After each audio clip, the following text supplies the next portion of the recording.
आप सभी का पुनः HLV डिजिटल क्लासेज में स्वागत है। ये फिजिक्स का अगला वीडियो है जो बोर्ड परीक्षा के लिए अत्यंत महत्वपूर्ण है।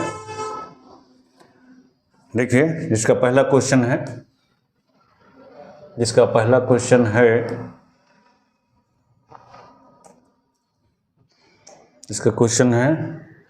एक अपचाई ट्रांसफार्मर संचरण लाइन वोल्टेज को 2200 वोल्ट से 220 वोल्ट तक करता है।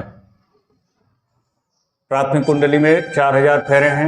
ट्रांसफार्मर की दक्षता 90% है तथा निर्गत शक्ति 8 किलोवाट है।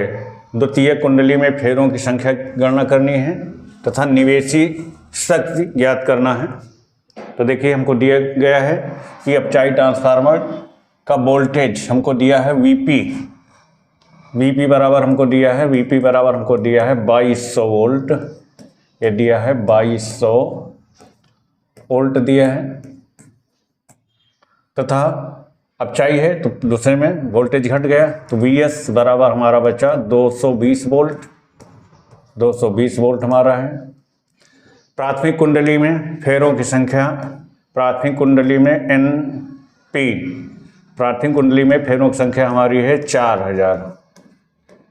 तो द्वितीय कुंडली में फेरों की संख्या की गणना करनी है, NS की गणना करनी है। क्या होगा हमारा, देखिए परिणमन अनुपात से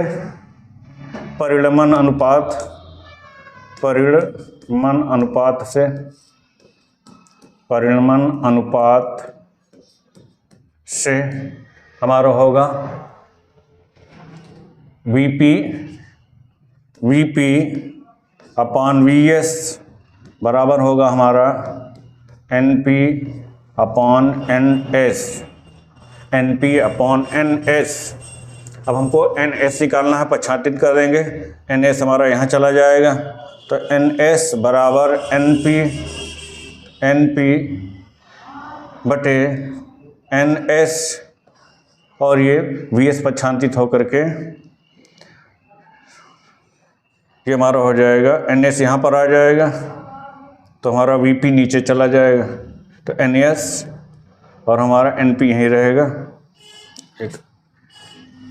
एक मिनट, Vp अपॉन Vs बराबर NP अपॉन NS हमको निकालना है। द्वितीयक में फेरों की संख्या NS निकालना तो NS हमारा यहाँ पर चला जाएगा तो Vs हमारा ऊपर हो जाएगा तो NP Vs गुणा में हो जाएगा।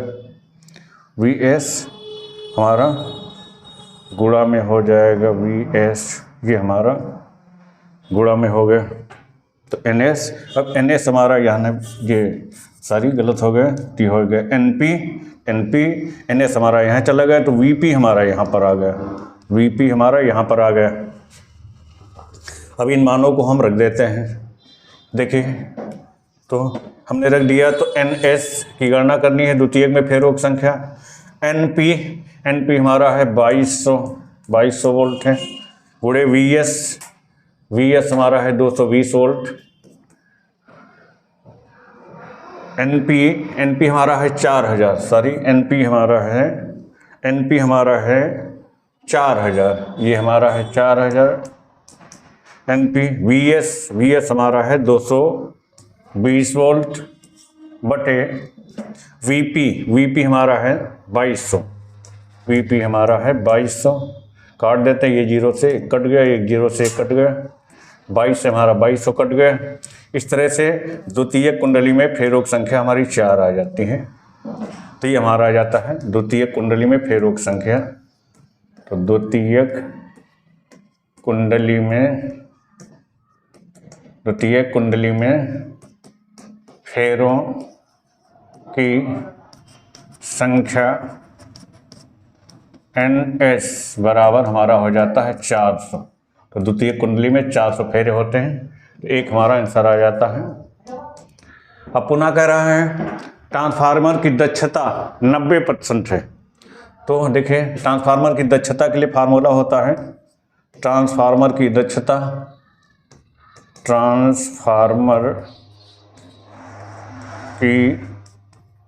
दक्षता बराबर होता है निर्गत शक्ति निर्गत शक्ति बटे निवेशी शक्ति, निर्गत शक्ति बटे निवेशी शक्ति। अब हमारी ट्रांसफार्मर की दक्षता दी है 90%, तो ये हमारी हो जाएगी 90% बराबर निर्गत शक्ति, निर्गत शक्ति तो यहाँ पर हो जाएगी निर्गत शक्ति हमारी दी है, निर्गत शक्ति 8 किलोवाट है, वाट है, तो 8 किलोवाट है, तो किलो को वाट में बदल लेंगे तो 10 की पावर 3 हो जाएगा बटे निवेशी शक्ति, बटे निवेशी शक्ति। अब निवेशी शक्ति की हमको गणना करनी है, इसको आगे ले जाते हैं, परसेंटेज को हटाते हैं, प्रतिशत को हटाएंगे तो 100 से भाग करना पड़ेगा, तो ये हमारा हो जाएगा 90/100 बराबर हमारा हो जाएगा 8, 1000 से गुणा कर देंगे किलोवाट को वाट में बदलने के लिए, तो 8000 हो जाएगा बटे निवेशी शक्ति, निवेशी शक्ति। अब हम निवेशी शक्ति को की गणना करेंगे, तो देखिए हमारा कट जाता है, तो एक जीरो से एक जीरो हमारा कट जाएगा, एक जीरो से एक जीरो कट जाएगा, तो हमारा निवेशी शक्ति बराबर हो जाएगा, निवेशी शक्ति बराबर हमारा होता है, निवेशी शक्ति बराबर हमारा हो जाएगा 800 गुणे 100 गुणा में चला जाएगा, 100 बटे 9 पक्षांतित होकर के नीचे आ जाएगा। इस तरह से हमारा हो जाएगा 80,000 के 80,000 बटे 9, तो इतने हमारा हो जाएगा, इतने वाट हो जाएगा हमारा, ये हमारा इतना वाट हो जाएगा, वाट के बराबर हो जाएगा। इसको किलोवाट में कन्वर्ट करेंगे तो 1000 से भाग करना पड़ेगा, तो ये हमारा बचेगा 80/9 किलोवाट। इस तरह से ये हमारी निर्गत शक्ति निवेशी शक्ति हो जाएगी। तो निवेशी शक्ति हमारी आ जाएगी 80/9 किलोवाट।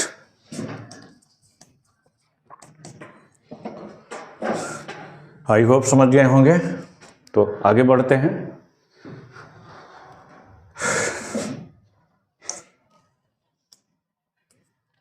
अगले क्वेश्चन की ओर देखिए। अगला क्वेश्चन है,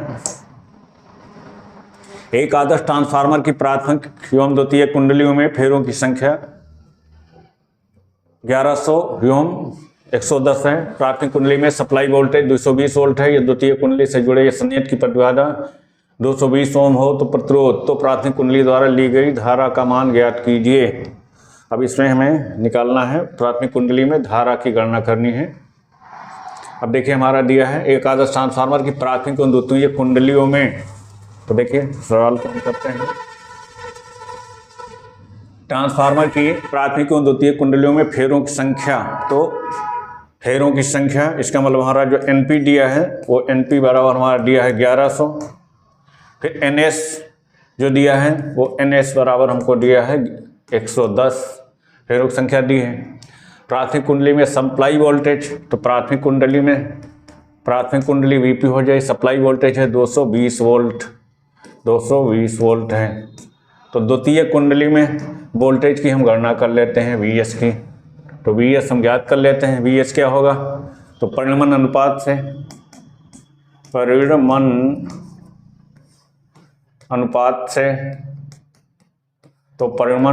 से हमारा हो जाएगा एनपी बटे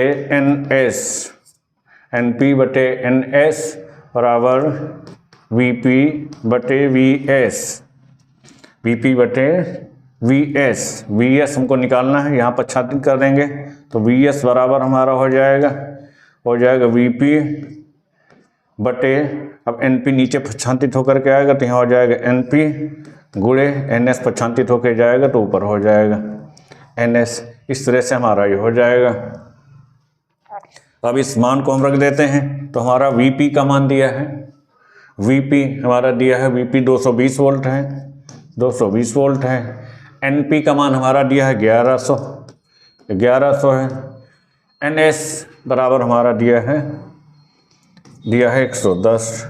तो इस तरह से हमारा ये 0 इससे कट गया, ये 0 इससे कट गया, 11 से 11 हमारा कट जाता है। इस तरह से हमको द्वितीय कुंडली में का सप्लाई वोल्टेज है वो हमको मालूम हो जाता है 22 वोल्ट। इस तरह से द्वितीय कुंडली में हमारा वोल्टेज आ जाता है। प्राथमिक कुंडली में सप्लाई वोल्टेज है, द्वितीय कुंडली से जुड़े प्रतिबाधा, तो VS हमारा आ जाता है। अब देखिए द्वितीय कुंडली में हमारा VS, द्वितीय कुंडली में का वोल्टेज हमारा आ गया 22 वोल्ट। फिर क्या दिया है, जुड़े संच की प्रतिबाधा द्वितीय कुंडली का जो ZS है वो हमारा हो जाता है 220 ओम के, 220 ओम। अब द्वितीय कुंडली में हम धारा की गणना कर लेते हैं, IS की गणना कर लेते हैं। IS कितना होगा, क्योंकि प्राथमिक धारा हमें निकालनी है। अब हम जानते हैं कि VS बराबर, क्योंकि VS बराबर V बराबर IR होता है, तो हो जाएगा IS इंटू ZS के बराबर हो जाएगा। तो VS बराबर IS इंटू ZS हो जाएगा। अब IS का मान हमें ज्ञात करना है, तो IS बराबर हमारा हो जाएगा, तो हो जाएगा VS अपॉन ZS हो जाएगा। VS बराबर हमारा है 22 के और ZS हमारा है 220 वोल्ट के। तो ये काट देंगे, 22 51 और 0 तो हो जाता है 1/10। इस तरह से हमारा द्वितीय कुंडली में जो हमारी धारा हो जाती है वो हो जाती है 0.1 एम्पियर। इस तरह से द्वितीय कुंडली में हमारी धारा आ जाती है 0.1 एम्पियर। तो कह रहा प्राथमिक कुंडली द्वारा ली गई धारा की हमें गणना करनी है। तो पुनः हम परिमाण अनुपात लगा देते हैं। पुनः परिमाण अनुपात से पुनः चाहे परिमाण अनुपात लगा दें चाहे शक्ति लगा दें, दोनों से निकल आएगा, किसी भी तरीके से आप कर सकते हैं। पुनः परिमाण अनुपात से ये हमारा हो जाएगा IP बटे IS, IP बटे IS बराबर हो जाएगा हमारा NS बटे NP के। ये हमारा हो जाएगा धारा और फिनोक संख्या में इसमें उल्टा अनुपात होता है, तो ये हो जाएगा। अब हमको IP ज्ञात करना है, तो IP बराबर हमारा हो जाएगा NS बटे NP के गुणे IS पक्षांतित होके जाएगा तो ऊपर हो जाएगा, ये हो जाएगा IS के। अब हम मान रख देते हैं, तो हमारे प्राथमिक कुंडली में धारा IP बराबर हमारी हो जाएगी NS हमारा दिया है 110, तो ये हो जाएगा 110 बटे NP, ये दिया हमारा 1100, तो हो जाएगा 1100 गुणे IS का मान हमको निकल आया है 0.1, तो ये काट देते हैं, तो ये 0 से 0 कट गया, 11 से 11 कट गया, तो ये हमारा नीचे 10 बच जाता है। तो इस तरह से IP बराबर हमारा हो जाता है 0.1 बटे 10 के। ये मान हमारा आ जाता है 0.01 एम्पियर के, 0.01 एम्पियर के बराबर हमारा हो जाता है 0.01 एम्पियर। तो इसलिए प्राथमिक कुंडली में शक्ति जो हो जाती है कुंडली द्वारा ली गई धारा, तो ये धारा हो जाएगी, तो प्राथमिक कुंडली की धारा हो जाएगी, प्राथमिक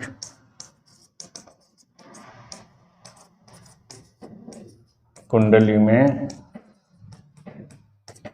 धारा, प्राथमिक कुंडली में धारा बराबर हमारी हो जाएगी IP, जिसको कहते हैं, ये हमारी हो जाएगी IP बराबर, प्राथमिक कुंडली में धारा IP बराबर हमारी निकली है 0.01 एम्पियर।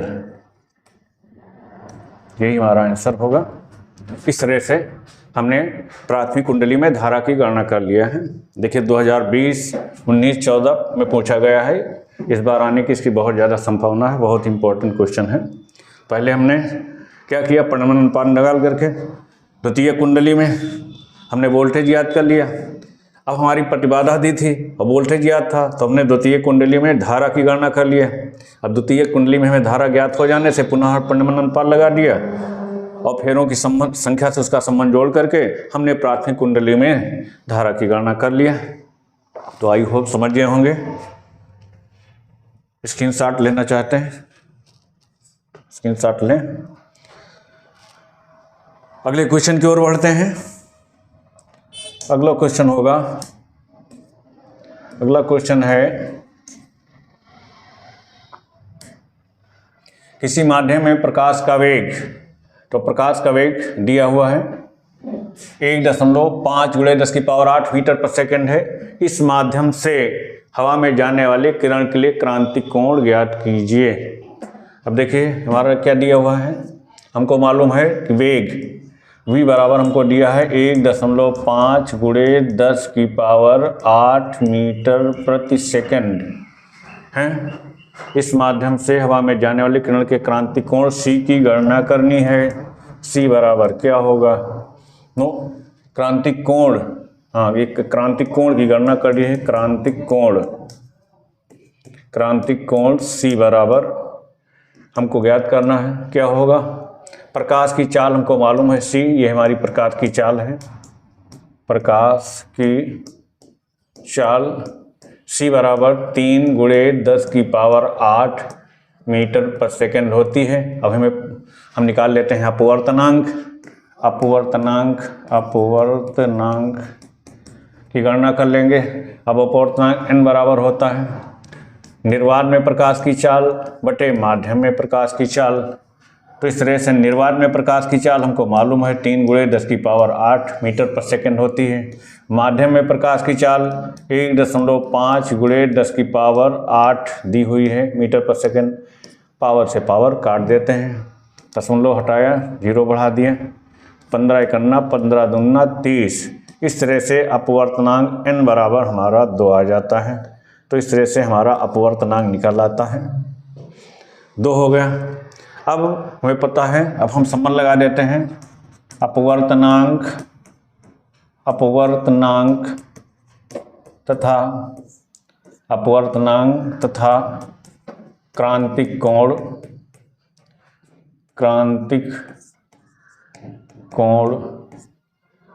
अपवर्तनांक तथा क्रांतिक कोण संबंध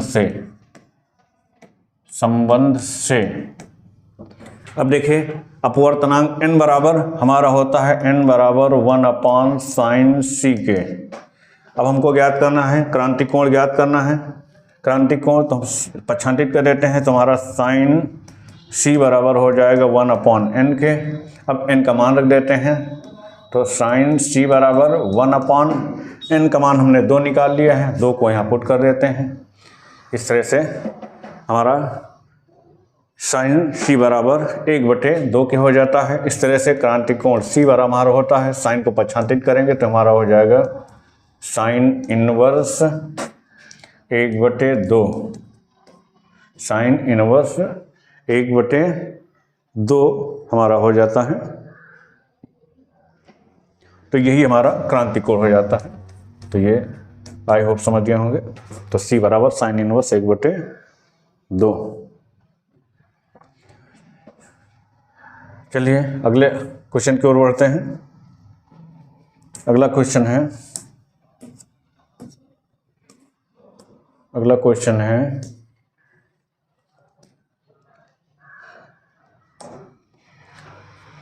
कार्बन C612 की प्रतिन्यूक्लियन बंधन ऊर्जा की गणना कीजिए। दिया है कार्बन C612 का द्रव्यमान, प्रोटॉन का द्रव्यमान दिया है और न्यूट्रॉन का द्रव्यमान दिया है। तो प्रतिन्यूक्लियन बंधन ऊर्जा की गणना करनी है हमको। अब देखिए सबसे पहले इसमें हम न्यूक्लियनों की कुल ऊर्जा निकाल लेते हैं, जिसको हम कहते हैं कैपिटल M। तो इस तरह से हम पहले कैपिटल M की गणना करेंगे। अब देखिए इसके आंसर के लिए हम क्या करते हैं, आंसर हमारा होगा, अब हमारा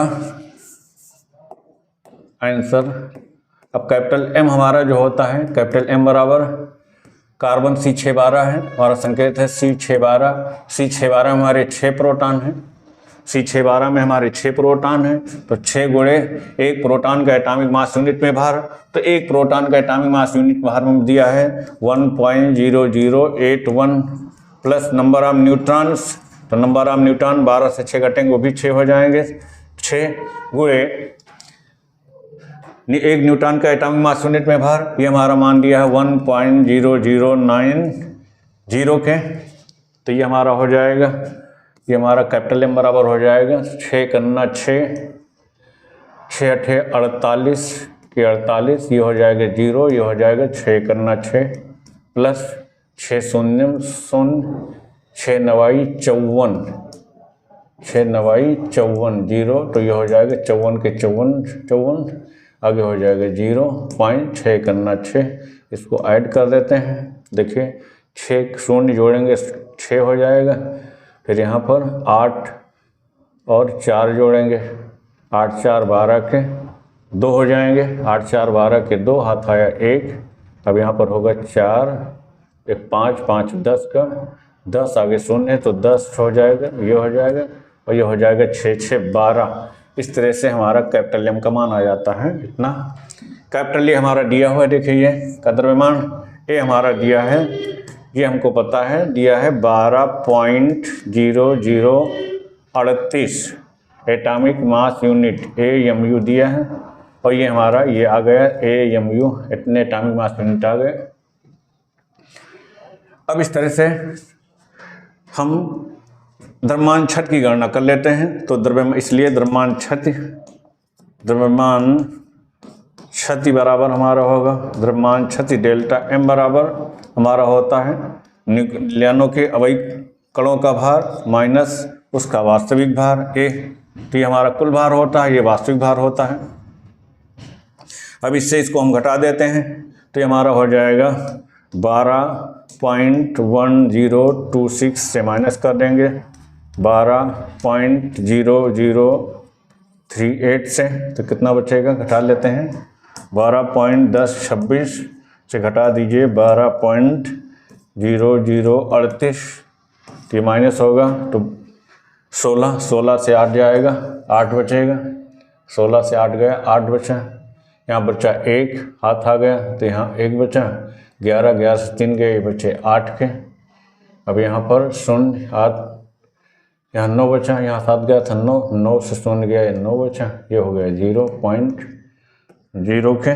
तो इस तरह से ये हमारा हो जाता है, ये हमारा हो जाएगा 0.988, ये हमारी द्रव्यमान क्षति हो जाएगी, इतने एटॉमिक मास यूनिट आ जाएगी।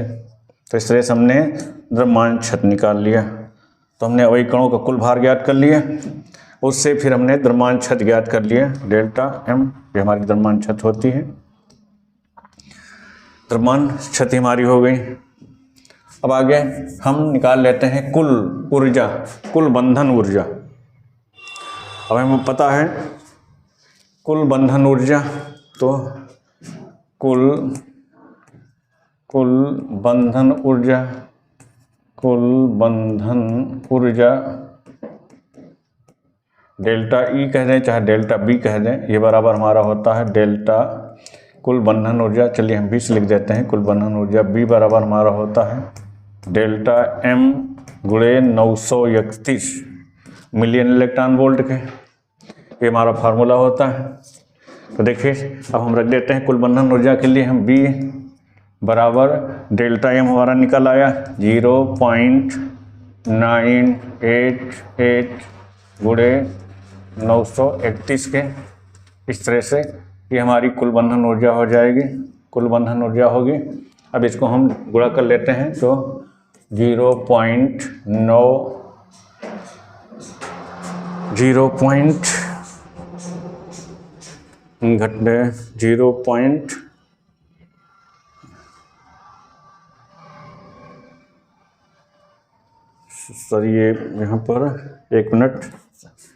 12.10 26 से हमने घटाया है 0.0038 से, 16 से 8 गए 8 बचा, सारी थोड़ा गड़बड़ लग रहा है, 16 से 8 गए 8, यहाँ बचेंगे 11 से 3 गया 8, 9 से 0 गया, 9 बचा, ये 0 होगा, सॉरी, तो ये मान हमारा होगा यहाँ पर एक 0 आएगा, ये तो भी गलत हो जाता। चलिए, तो ये हमारा होगा मान, ये यहाँ पर एक 0 होगा, 0 पॉइंट इतना होगा। अब इसको हम 0.988 से गुणा करेंगे 931 से, तो ये होगा 8, ये भी होगा 8, ये होगा 9।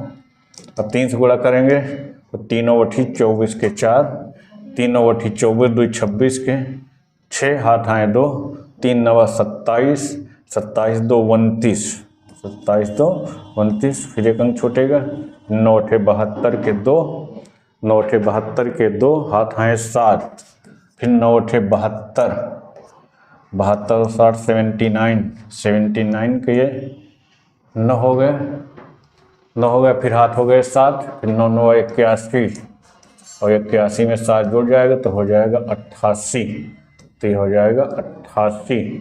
इस तरह से हमारा जुड़ जाएगा, तो ये हो जाएगा 8, ये होगा 8 × 4 = 12 के 2, 2 हो गए, 2 एक आया तो 10, 6 × 16, 2 = 18 के 8, हाथ आया 1, 9 × 1 = 10, 10 × 9 = 19, फिर हाथ आया 1, 8 × 2 = 10, 1 = 11 का 1, हाथ आया 1, 8 × 1 = 9। इस तरह से ये हमारा हो गया, 4 अंक बाद दशमलव हमने लगा दिया। तो इस तरह से ये मान हमको मिल गया, कुल बंधन ऊर्जा हमको मिल गई 91.9828, ये हमारी हो गई मिलियन इलेक्ट्रॉन वोल्ट। तो कुल बंधन ऊर्जा हमने इस तरह से निकाल लिया। कुल बंधन ऊर्जा हमारी हो जाती है 91.2 मिलियन इलेक्ट्रॉन वोल्ट, ये हमारी कुल बंधन ऊर्जा हो जाती है। अब कह रहा प्रति न्यूक्लियन बंधन ऊर्जा ज्ञात कीजिए, तो C612 की प्रति न्यूक्लियन बंधन ऊर्जा, प्रति न्यूक्लियन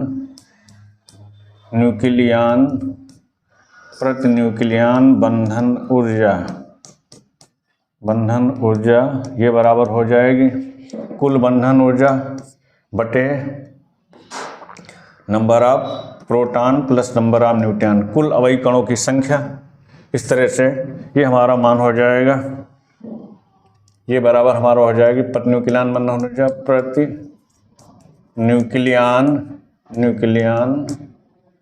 बंधन ऊर्जा ये बराबर हमारा हो जाएगा, कुल बंधन ऊर्जा हमारी निकली 91.9828 बटे अवयवी कणों की संख्या प्रोटॉन प्लस न्यूट्रॉन, तो प्रोटॉन प्लस न्यूट्रॉन हमारे कुल मिला के 12 होंगे, तो बटे हमारा हो जाएंगे 12 के। अब इसको हम 12 से भाग कर देंगे तो हमारा आंसर आ जाएगा। तो इसको हम 12 से भाग कर देते हैं यहाँ पे 12, तो ये 91.9828 को भाग करेंगे 12 7 84, 12 7 84, 11 से 4 गए 11, फिर बचा यहाँ 7, यहाँ लगा दिया दशमलव, यहाँ पर उतार लिया 9, 12 7 84,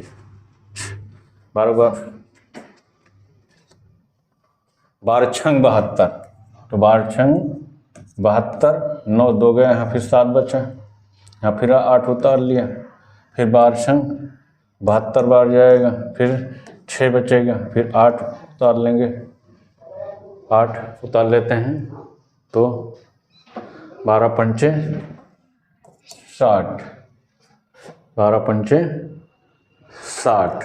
इस तरह से हमारा जो मान हो जाएगा, ये मान हो जाएगा 7.12 पंचे 60, फिर 8, 12 पंचे 60, फिर 8 0 बढ़ाया, 12 6 72, 8 6 72 84, बस यही हमारा मान है। तो 7.665 यही हमारा हो जाएगा मिलियन इलेक्ट्रॉन वोल्ट, ये हमारी प्रति न्यूक्लियन बंधन ऊर्जा हो जाएगी।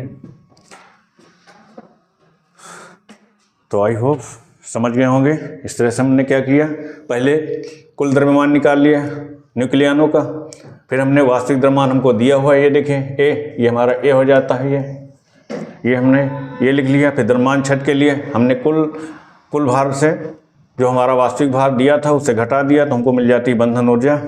बंधन ऊर्जा हमको द्रव्यमान छत मिल जाती है। फिर द्रव्यमान छत से हम कुल बंधन ऊर्जा निकाल लेते हैं। द्रव्यमान छत को 930 से गुणा करा देते हैं तो ये हमारी जो बंधन ऊर्जा होती है मिलियन इलेक्ट्रॉन वोल्ट में होती है। 930 से गुणा कराते हैं। इस तरह से कुल बंधन ऊर्जा हमको मिलियन इलेक्ट्रॉन वोल्ट में मिल जाती है, जो इतनी आ जाती है। पर न्यूक्लियन के लिए हम कुल बंधन ऊर्जा को उसके अवयवी कणों से भाग कर देते हैं, जो हमारी आ जाती है, आ गई 7.665 करके हमारी आ जाती है।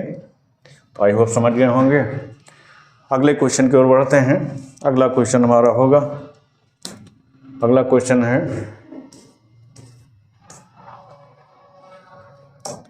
अगला क्वेश्चन है दो तरंगों की तीव्रताओं का अनुपात दिया है, अर्थात में दिया हुआ है, ये दिया है I1 अनुपात I2 बराबर दिया है 9:1 है। ये दोनों तरंगें व्यतिकरण करती हों तो परिणामी तरंग की अधिकतम तथा न्यूनतम तीव्रताओं का अनुपात ज्ञात कीजिए।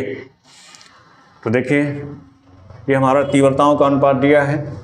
अब हमें मालूम होता है, हम यहाँ से आयाम की गणना कर लेते हैं। अब हमें मालूम होता है कि I proportional to A square के, I proportional to A square के बराबर होता है। इसलिए I1 अनुपात I2 बराबर हो जाएगा A1 स्क्वायर बटे A2 स्क्वायर के।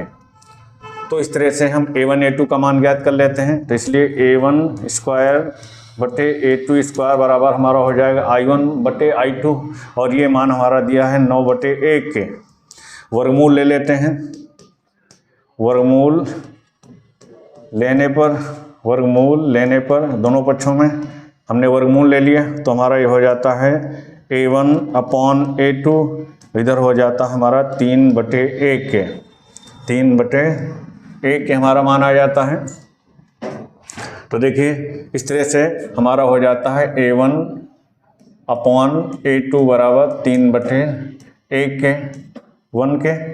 अगर हमारा, तो इस तरह से हम A1 का मान अलग अलग कर सकते हैं किसी समानुपाती को लगा करके। तो इस तरह से A1 बराबर हम कह सकते हैं, A1 बराबर 3A लिख सकते हैं, और A2 का मान हमारा हो जाता है 1 है तो A के बराबर हो जाएगा। तो A1 बराबर 3A, A2 बराबर हमारा आ जाता है A के बराबर। अब कह रहा है परिणामी तरंग के अधिकतम और तीव्रताओं का अनुपात ज्ञात कीजिए। तो I मैक्सिमम अब हमारा फार्मूला होता है, जो हमारा सूत्र होता है, सूत्र से हमारा सूत्र होता है I मैक्सिमम बटे I मिनिमम, यही को ज्ञात करना है। परिणामी तरंग की अधिकतम और न्यूनतम तीव्रताओं का अनुपात ज्ञात कीजिए। तो I मैक्सिमम बटे I मिनिमम, ये हमारा हो जाएगा A1 प्लस A2 का होल स्क्वायर बटे A1 डिफरेंस A2 का होल स्क्वायर।